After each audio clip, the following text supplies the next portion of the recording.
you've branched out, but just how important is it, do you think, for other athletes to really try to find their identity outside of their individual sports? I think it's really important because a lot of sports, you don't go pro after college, and if you do, it's a very select few. And I think like knowing who you are outside of your sport, you know, a lot of people ask like, well, who are you? And a couple years ago, the only thing I could say to that was I'm a gymnast.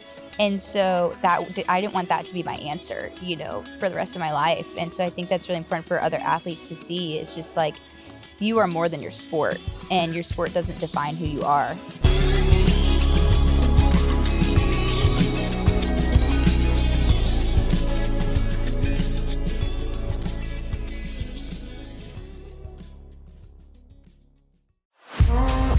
Arkansas Gymnastics has been on fire this year, setting program records under head coach Jordan Weaver. They are going to set a new program record. And one of the major keys to this success has been the rise of Maddie Jones. So nicely done. What a great routine for MJ. Working hard every single week to be the team that we know we can be, and this is just a show like we're not done yet. Who started as a walk-on, and even before that, called Coach Weber just hoping to get a chance. I'd actually reached out to Chris and Jordan, and then I had ended up decommitting from another school and then committing here. I always wanted to come here. I remember chatting with her and her parents over Zoom. Her parents looked at us and said, you know, one thing you will never have to get on Maddie about is her work ethic. She works her butt off.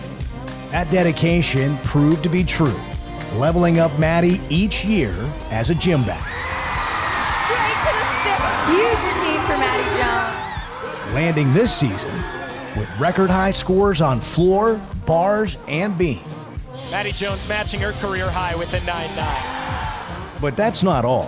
When Maddie's not in the gym, you can find her with the Razorback football team, perfecting a different craft, working behind the camera.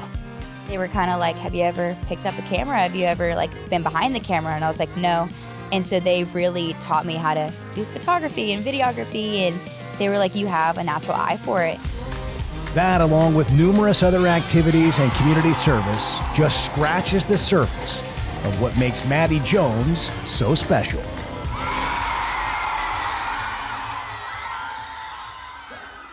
Maddie Jones, welcome to the Hog Pod. Thank you so much for having me. So is it Maddie, MJ? What are we going by? Maddie works. I mean, Maddie. Depends on whatever you like better. Okay, we'll go for Maddie today. I know that some of your teammates call you MJ, though. Was that something growing up that your parents did as well, or? No, it actually the coaches picked it before I even got here. Oh, okay. Like literally like the month I think before I got here, and then a bunch of the seniors my freshman year just called me that, and then it kind of just stuck. And then now everyone just calls me MJ. MJ, I like it. Yeah. Though. So you grew up in North Carolina. Yes. Tell me a little bit about what a young MJ was like growing up there. Well, okay. Fun fact. I actually grew up in Virginia Beach, Virginia. Oh, very cool. Yeah. And then we moved to Charlotte, mostly for my gymnastics. My brother had enlisted in the Air Force, and so we wanted to make a switch for gymnastics. So I actually moved to Charlotte. But young MJ was crazy. She was climbing all over the counters. My mom was like, you would literally climb out of your crib at night, and it would scare me. And I would start just jumping on the couch, and my mom was like, we've got to take this energy somewhere. And so she put me in a class in gymnastics, because she used to do gymnastics, but not super high level, but she'd do it when she was younger. And so she's put me in it, and then it kind of just stuck. Yeah. So I swear that's a theme with gymnasts. I have talked to several now that I'm like, so how did you get into gymnastics? And they always say, well, my parents were just trying to use my energy somewhere else because I was running around all the time. Oh, yeah. So did you try other sports, or was it just gymnastics? It was mainly gymnastics. I did cheer for a little bit. And then I did dance, but I mostly did dance to help my gymnastics. Okay. So, but gymnastics mostly, so. So was there never any fear with gymnastics? Because I see what you guys do, all the flips, all the heights, it's daunting to say the least, but that never stressed you out or anything? A little bit. Definitely when I was younger, but trying to learn like the bigger skills, I definitely had a couple mental blocks on beam and stuff, but I think I just liked the challenge every day of gymnastics. Like it's something new every single day. And I think I just loved that, and the ability to just get better every day was something like I just loved growing up every single day. So you said your brother decided to go into the Air Force. What's your relationship like with him? Oh, it's incredible. I was just kind of at first his annoying little sister because we're 7 years apart. Okay. So a little bit of a distance, but he went to the Air Force, and then I kind of went into high school, and we got really close. And now he lives in El Paso, which he really likes it there. But we were very close. He's one of my biggest supporters, and we have a really great relationship. So, what about your parents? How close are you with your parents? Very, Yeah. very close. My parents actually moved here. Oh, when really? I came to college, yeah. Okay. They moved out to Goshen. They love it. They got some land, and I go up there during the fall. I probably go up like once a month, and then during seasons a little bit less. But I'll go out to dinner with my mom, with my dad's traveling, and we're very close. My mom and I like text all the time. She's like my best friend. I love that. I'm like, hey, Mom. And I'm sure she loves it too. Also, I mean, she's so close to you now. Yeah. And I'm sure that your parents come to see you pretty much all the time at meets, right? Yes, they come to every meet, every single meet, no matter where it is across the country. They're there, and it's incredible. And their support is just, I'm so grateful for them. So were they ever worried about you doing gymnastics, or were they very supportive and behind you the whole time? Very supportive, but definitely worried through the injuries, and just very, I had few, just, casually. But I've had my fair share of injuries, and they were with me every step of the way, but they supported me and kept me going, and they love that I do it. But my mom definitely gets nervous, especially when I'm on beam. That's a mom, though. It is a mom. It's very understandable for her to get nervous about it. My first time doing beam in front of a crowd at the preview. Well, my first time doing beam in college was at the gym back preview in December, and Jensen comes up to me. She goes, "Your mom in the crowd was going like this, like every single one," and I was like, "No way!" And then just gripping the seat, probably. Yeah, she was. Yeah, that's so funny. Though. I know. I love the support that you get from them too. That's fantastic. So, with them here, do you go hang out with them a lot? Yeah, I'll go, and sometimes my mom and I'll catch up for dinner or something, or throughout the summer, really, when we have extra free time, me and my roommates or a couple of girls on the team will go up there, and my parents will cook us all dinner, and just because they don't get to go home as much, so my parents it's a very open home, and they just welcome so that we can get a home cooked meal and just have some fun. So, and they put a pool in. So. Ooh, that doesn't hurt. No. So we definitely had some few pool days last year. Yeah. Well, one of the things that I wanted to ask you about was the Junior Olympic Nationals. You're a part of that. Can you tell me, just explain what it is and how you got there? Yes. So as a level 10, it's the second highest meet of the year. It's very it's basically the national championship of club gymnastics or high school gymnastics. And so I had qualified my sophomore year, I think. And it was an incredible experience because it's really how you get your name out there and to become a college gymnast. And so they actually, when I was there, they kind of changed it now, but all the colleges are lined up with their little tables and their flags, and they're just watching everyone. It's very nerve-wracking, but it's a really cool experience to be able to have and to get your name out there to become a college gymnast. So I was about to say, I want to talk about the road that takes you to college gymnastics, because gymnasts usually start really young. You don't do a normal high school team. It's always club. So can you kind of walk me through your journey to Arkansas? Yeah. So I started gymnastics at the age of 4 in Florida. I actually started American Twisters, which is where Jensen's from. So it was kind of cool. a weird, yeah. And then we moved to Virginia Beach, and I did compulsory levels there. Moved to North Carolina, and I mainly moved because I wanted to pursue elite gymnastics. which is kind of more of the Olympic route, national team kind of route. And then I ended up having 2 elbow surgeries. And then I kind of had to make the decision of, okay, do I want to go to college or I want to go, continue to do that elite path? Because back then NIL really also, it wasn't there. And so you kind of had to pick and choose which you wanted to do. And so I chose college because I just thought it would be better for me and for my body. So then throughout middle school, I was homeschooled. So I was homeschooled 4th through 8th grade to train. I would train like twice a day, do school in the afternoon. And then when I made that decision to do college gymnastics, I was like, all right, I want to go to high school and I want to have a normal high school experience. And so went to high school, did college gymnastics, and then I had actually committed to a different school my sophomore year of high school, or junior year. Beginning of junior year, I committed to a different school. And then COVID hit, and it kind of just got me thinking, do I really want to live there? Is this where I really want to go? And I knew Arkansas had some changes happening, recruiting. And so I had actually reached out to Chris and Jordan, and I'd given them a phone call. And then I had ended up decommitting from another school and then committing here because I always wanted to come here. Here I am. So you said you reached out to them. Yes. Is that normal, or do they usually reach out to you, or? It kind of depends. Sometimes Okay. they reach out to you.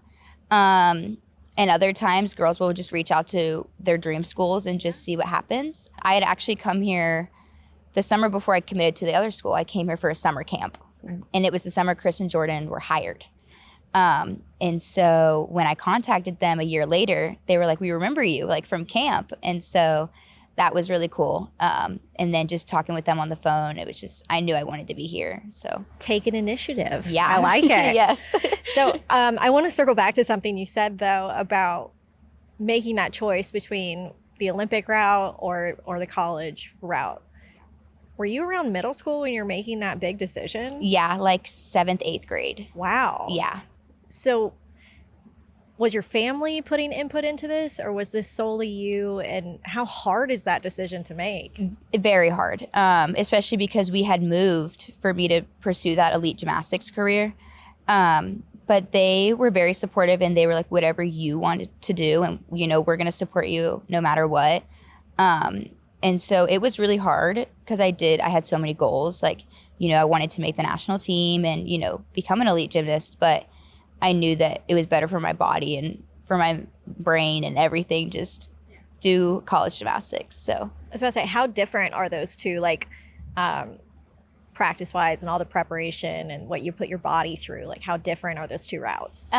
it's very different. They have a lot of similarities, but they are different. I almost went from training about 40 hours a week to training like 25, 30 hours a week. So, and then I started going to school. And so it definitely was different. It was definitely an adjustment and a change. But I think I liked it better because I'm a big overthinker, big time. And so for so long, it was like gymnastics. And then I was able to kind of find out who I was like socially and like make different friends. And it was the best decision for me, for sure. How was it being homeschooled? Not my favorite because I'm a visual learner and I'm very social. I'm very much extroverted. And so I need outside interactions. And so I liked it at first. And then like 7th, 8th grade came around and I was like, I need to go. I can't, Mom. Needed to spread your wings a little bit. I need to go to school. And then like I went into my first day of 9th grade and I knew no one. And I was like, because everyone was friends from middle school. And I was like, this is so scary. But it was awesome. So it was really good.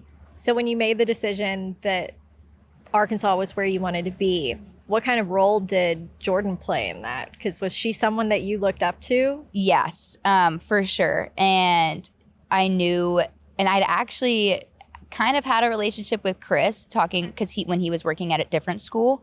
And he took that program very far. And so I just knew like both of them together, that coaching style, the way they worked together was really something that I looked up to and really wanted. And a big thing for me in the college process was I wanted, even though this is the end of my gymnastics career, I wanted my gymnastics to get better and I wanted to keep improving. And I knew that Chris and Jordan could help me with that and do that for me. So that was one of the biggest things too. Well, let's get into the gymnastics career. Yeah.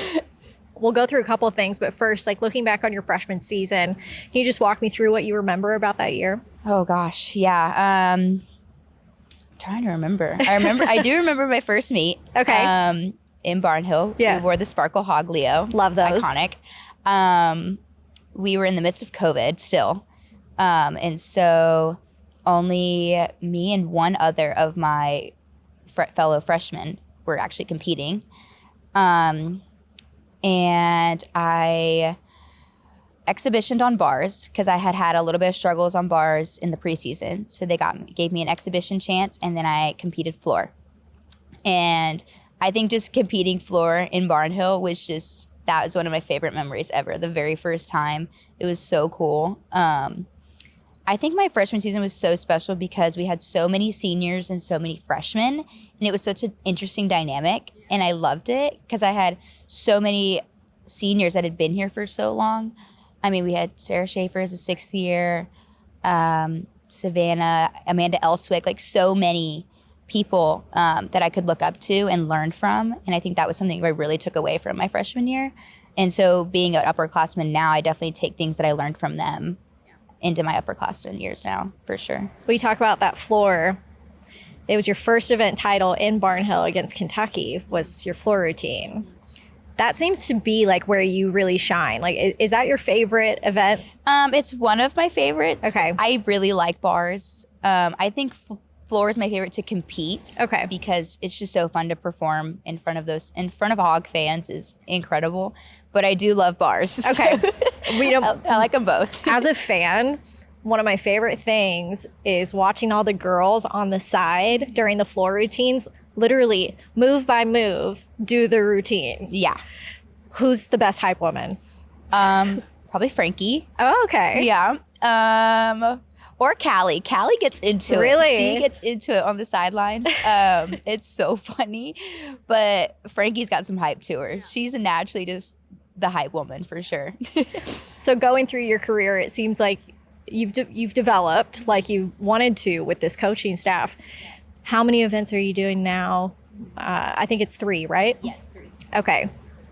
How did the staff help you get to that point? They really just worked with me and the unique skills that I do differently. Like I'm like floor, I definitely do a lot more front tumbling than most. Back tumbling was just never really my thing. And so they helped me develop my last pass that I do now. I've done it since my freshman year. I learned it my freshman year here.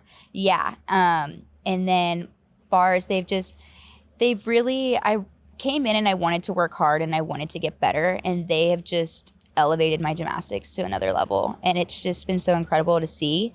And they're just awesome. Like I don't know, they want you to get better too, not just for the team but and for yourself. And so I think that was really special too.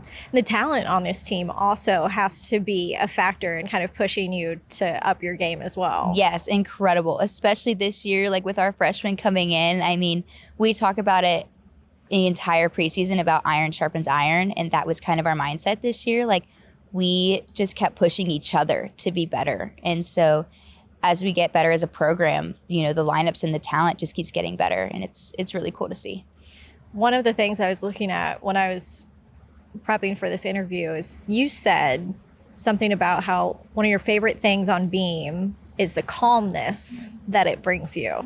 It does seem like it's a different kind of mindset, I think, than any of the other events that you would compete in. Can you just explain what you meant by that? Yeah, so after 2 years of doing bars and floor, they're very high energy events. Like bars is calmer, but it's still very like high energy and it's quick. But like you go to beam and it's very slow, you take your time. And it just, when I'm up on beam, I just like to be calm and I breathe a lot. Like I bet. I breathe so much in my beam routine. But it's really cool, and I'm able to actually like take everything in around me, which is interesting because I used to think I would just like focus on me. But I'm actually, when I'm on the beam, I think look at everything around me and just like take it all in, which is, I think, really cool. You're looking at everything around you. I feel like I would pick a point and like just try not to fall off. The only thing I don't do is will make eye contact with the judges like slightly, but otherwise I'm like looking in the crowd. Okay. It makes me more calm. Well, that's good then. Yeah. Whatever works for you. Yeah. I do want to talk about outside of gymnastics a little bit too. You keep yourself busy. Yeah. You've got kind of a side gig essentially with the Arkansas football program. Can you explain that to me? Yes. So last summer, I wanted to kind of get into an internship and do like social media marketing because that's kind of what I wanted to do later on. And so I had contacted Razorback football and I had an interview with them. They were very cool, very chill. And so originally I was like, I just want to do some social media management stuff. And then they were kind of like, have you ever picked up a camera? Have you ever like been behind the camera? And I was like, no. And so they really taught me how to do photography and videography. And they were like, you have a natural eye for it. And so they've really taught me a lot of stuff. And it's been really cool to work with them. So what's it like for you being the one behind the camera instead of the one that everyone's looking at? It's actually really cool, especially like with another sport. It's really cool to see, and you kind of get to see it like the sport from a different lens. Mm-hmm. Like, so, no pun intended, but yes. And so, no, it's really cool. What do you think about our setup here? Oh, I love it. You like it? Yeah. Should we change the cameras? I love all the different angles. We're good. Yeah. Well, I heard you're also big on like documenting. You do little TikTok videos, a day in the life stuff. Yes. How did that start? So student athlete development over in the Jones Center, they were kind of like, people really like to hear you talk. Like, you want to get into some videos. And so I did like a day in the life the other day just for the athletic department. And I do also like a lot of stuff in the community. And so getting out in the community and people, seeing me and just being able to document those types of things is really cool because it's for something bigger than just your sport. And so it's something that means a lot to me. So you talk about the community stuff. You've been a member of multiple like SEC community service teams. Can you tell me a little bit about how involved you are? Yeah, so I'm actually on the Student Athlete Advisory Committee, and I'm the community engagement chair. And so we've kind of just been coming up with new, different community engagement ideas that student athletes can do. And it's just really important to me because it's just what Hog Nation like supports us so much. And so just to be able to give back to them in any way that we can. And they love us as athletes and we want to show our love back. And so that's just something that means a lot to us. And so being able to get every student athlete involved is really my goal. So, and we were talking before we started recording. You were at like all the football games. You were at the fall camp, spring camp, all of that. It's a grind. And then you're also trying to balance your schedule for your sport. Yeah. What was that like for you? It was a lot. The fall semester was a lot because we were in the thick of preseason. I was in 5 classes and then I had my internship, but it kept me busy and I like to juggle a lot of things. And so I also enjoyed my internship so much. It was like my like escape. Like I just loved everything about it and I loved being surrounded, by my bosses and my fellow interns, and it was so fun. And the football games were a blast. They are fun, a blast. Yeah. So especially being on the field, they were so fun. Should we give the bosses a shout out? Oh yeah, JP and Colin, thanks guys. Yeah, I know that they're probably going to listen to this. So we got to let them know that we're excited. You guys are listening. Thanks. JP was like, I think you're going on the Hog Pod. Yeah. I was like, what? Well, so I want to talk to you a little bit more about just kind of your life outside of gymnastics, because it is important to have that. I think sometimes, athletes can sometimes just get a little pigeonholed into their sport. And then it's like, what do you do after that? What do you do after your sport and after your athletics career kind of wraps up? You've got some big plans, though. I feel like you're a double major. You're involved with a football team. You're doing community service stuff. Just what are your goals?